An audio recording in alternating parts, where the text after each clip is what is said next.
बिस्मिल्लाहिर्रहमानिर्रहीम। अस्सलाम वालेकुम नाज़रीन, मैं हूं सगीर असद। आप देख रहे हैं मेरा यूट्यूब चैनल में। आज बात करने जा रहा हूं पाकिस्तान के दारुल हुकूमत इस्लामाबाद में बनने वाले मंदिर और मस्मार होने वाली मस्जिद के हवाले से। मुझे पता है कि पूरी कौम को इस बारे में इल्म है और अल्हम्दुलिल्लाह पाकिस्तानी कौम ने तमाम तर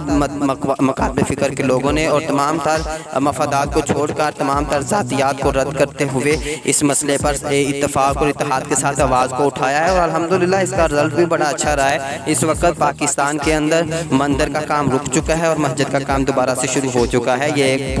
पूरी कौम के लिए खुशखबरी है और पूरी कौम का ये एक सबूत है कि पूरी कौम जिंदा कौम है और ये कुछ भी गलत हम हो उसको बर्दाश्त नहीं करेगी। हम आज आपको ये थोड़ी सी वजाहत बताना चाहते हैं कि देखें, मंदिर जो बनाने जा रहे थे पाकिस्तान की गवर्नमेंट, हम ये नहीं कहते कि आप मंदिर के ना बनाएं या ना बनवाएं। देखें, अक़लियत है, अक़लियतों के हकूक़ हैं, लेकिन जहाँ पे ज़रूरत है वहाँ पे ये तो एक बिल्कुल गलत बात होगी कि कैसी जगह पे जहाँ पे अक़लियतों का कोई मेंबर भी नहीं रहता, कोई हिंदुओं के कोई लोग भी नहीं रहते, तो आप वहाँ पे मंदिर। और फिर दूसरी बात जो जिसका हम रद्द कर रहे हैं, पूरी कौम रद्द कर रही है कि पाकिस्तान के बैतुल माल से आप नहीं बना सकते मंदिर, उसमें से पैसा खर्च नहीं कर सकते, पाकिस्तान की ज़मीन में से ज़मीन अलॉट नहीं कर सकते। और दूसरी तरफ देखें ना, कितनी शर्मनाक बात है कि एक तरफ आप मस्जिद को गिरा रहे हैं, मस्जिद जो एक 20-25 साल से बनी हुई है, वहाँ पे नमाज़ें पढ़ी जा रही हैं, वहाँ पे कुरान की तिलावत की जा रही है, वहाँ पे लोग इत्तिकाफ़ करते हैं, वहाँ पे लोग इबादत करते हैं, अपने रब को मनाते हैं, वहाँ पे सजदे करते हैं अपने अल्लाह को।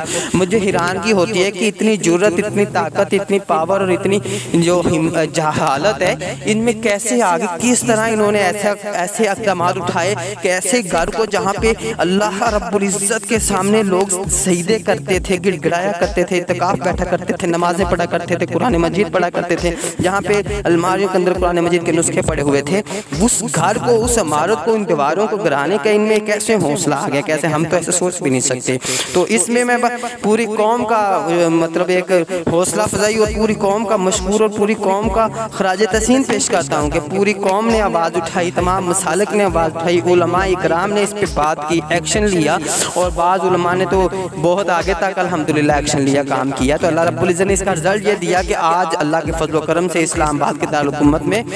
पाकिस्तान के दारुल हुकूमत इस्लामाबाद में ये होने वाले मस्मार मस्जिद को रोक दिया गया और उसकी तमीर का आगाज़ कर दिया गया है और दूसरी तरफ जो मंदिर बन रहा था उसको भी, उसके काम को भी रुकवा दिया गया है, वो भी स्टेल हो गया है। यानी बात करने का मकसद ये था कि पाकिस्तान के अंदर ये जो काम होने जा रहे हैं, या जिस तरह पीछे आपने देखा कादियानियत की बात छेड़ी जाती है, फिर आप हिंदुओं की बात करने शुरू कर देते हैं, ये अजीबोगरीब मामला है, इससे नहीं होना चाहिए। मुसलमानों को इस वक्त मैं उलमा इकराम से रिक्वेस्ट करता हूँ कि सबको चाहिए मिलकर इसका कोई लाहा अमल बनाए दीन इस्लाम के हवाले से। ये जो नई नई खराफात, नए नए शोशे, नए नए मामला किए जाते हैं, इससे बाज रहा जाए, हुकूमतें बाज रहें, वगरना तो बड़ा मुश्किल हो जाएगा। और दूसरी बात जो अहम थी, मैं पूरी कौम से मुखातब हूँ, जो ये वीडियो सुन रहा है, ये पैगाम सुन रहा है, वो कमेंट सेक्शन में ज़रूर मुझे बताए कि हमारी ये राय है कि जो मंदिर वाली जगह है इस्लामाबाद में, वहाँ पर मस्जिद नहीं जाए, उसका तर्ज अमल जो है वो बाबरी मस्जिद जैसा हो, उसका नक्शा बाबरी मस्जिद जैसा और उसका नाम भी रखा जाए बाबरी मस्जिद।